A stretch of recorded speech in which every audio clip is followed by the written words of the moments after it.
Brainerd schools are planning to be more accessible.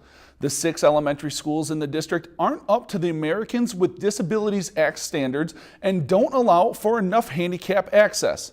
And as our Scott Sheehan tells us, most of the school's problems stem from having old designs.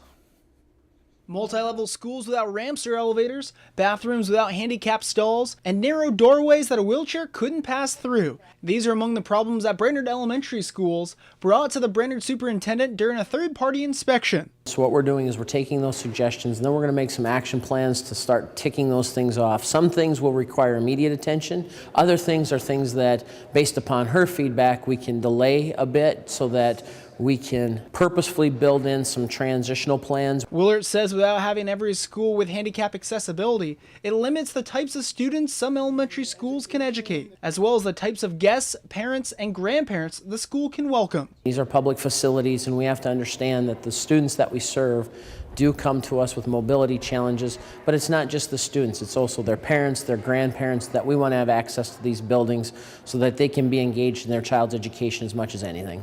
Many elementary schools in the Brainerd School District are more than one level. And here, when you walk through the doors at Lowell School, first thing you do is climb some steps. Well, you run into stairs, you run into doorways and bathroom accessibilities. There has to be bathroom stalls that are handicap accessible. All of those types of things need to be addressed. It's not just a matter of addressing an elevator and everything's taken care of. It's bigger than that. Superintendent Willert says they're still looking for ways to fund these projects. He says the district plans on using capital funding, but is also looking towards grant dollars as well as community support to address these schools' needs. In Brainerd, Scott Sheehan, Lakeland News. Superintendent Willert says he plans to have some tangible action towards improving the school's handicap accessibility needs in 18 to 24 months.